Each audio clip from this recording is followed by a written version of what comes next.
안녕하세요. 여러분 오랜만에 인사 올립니다. 최서영 변호사입니다. 저도 이제 유튜버는 좀 중견급이라 갖고 이제 이미지 소모를 막기 위해서 예전보단 좀 드문드문 나오게 된 점 이해하시죠? 예.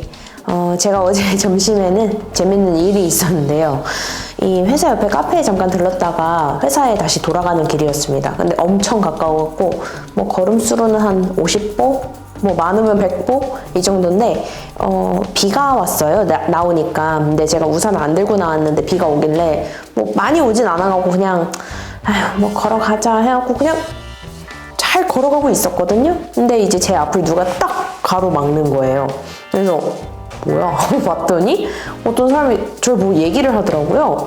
그래서 비 맞고 다니면 감기 걸려요 이러는 거예요. 그래서 아니 내가 무슨 지금 소나기가 내려갖고 쫄딱 젖은 상태도 아니고 왜 비가 너무 조금 내려서 맞고 걸어가는 건데 왜?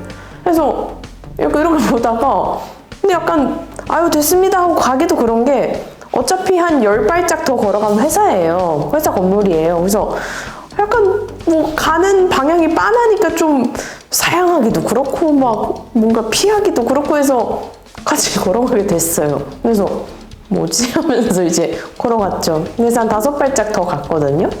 그래서 할 말이 없잖아요. 모르는 사람이니까. 그래서 가는데 무슨 일이 있는 건 아니죠? 그러는 거예요. 그래서 왜?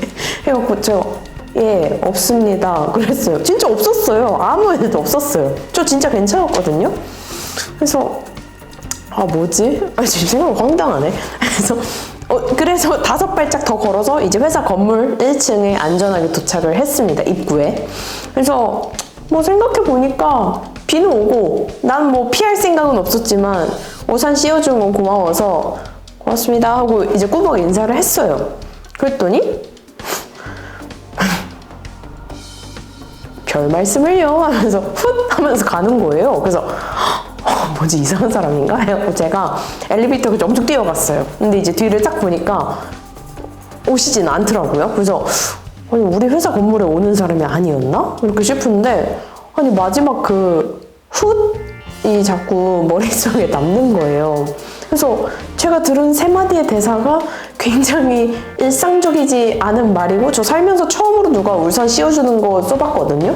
근데 아니 보통은 소나기가 쏟아지고 막 약간 그런 로맨틱한 그런 상황에서 소나기가 쏟아지는데 막 들어왔더니 막 약간 우산 이런 건데 비 진짜 조금 왔어요. 비라고도 할 수 없는 수준인데 왜 그랬을까? 왜 무슨 일이 있는 건 아니었냐고 했을까? 해서 어제 굉장히 미스테리한 오후를 보냈습니다. 뭐 고맙죠. 그래서 뭐 아직 정이 살아있는 대한민국 전해드렸습니다.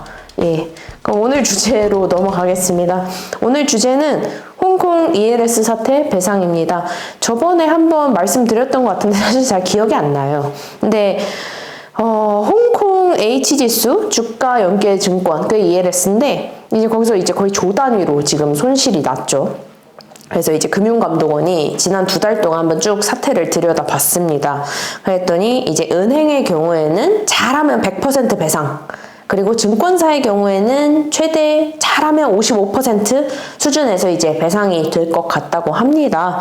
그래서 금융감독원이 봤더니 왜 이렇게 조 단위로 손실이 난 건가 봤더니 뭐 이유가 뭐 상상할 수 있는 거죠. 은행이랑 증권사들이 실적 경쟁이 너무 심했고 또 고객 보호 관리 체계가 뭐 있기야 있었겠죠. 요즘 뭐 체계는 다 잘 돼 있잖아요. 근데 이제 엉터리였고 판매 시스템도 뭐 이렇게 제어하는 장치 없이 엉망이었다고 이제 결론을 내렸습니다.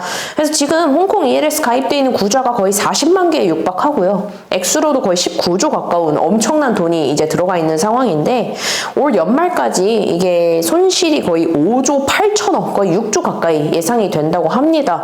뭐 요즘 며칠 전에 신문 보니까 H지수가 다시 좀 오르고 있어갖고 손실 액수가 좀 줄어들 수도 있다고는 하는데 뭐 지수가 뭐 또 알 수가 없죠. 이거 가입할 때도 H지수 좋았겠죠. 근데 그 뒤에 폭락을 해서 문제인 거지. 근데 이제 이 배상안은 이번엔 좀 특징이 각자 피해자들별로 배상 비율이 좀 천차만별일 수가 있습니다. ELS가 갑자기 툭 튀어나온 상품이 아니고 팔린 지가 거의 20년이 다 됐다고 하네요. 저만 몰랐죠?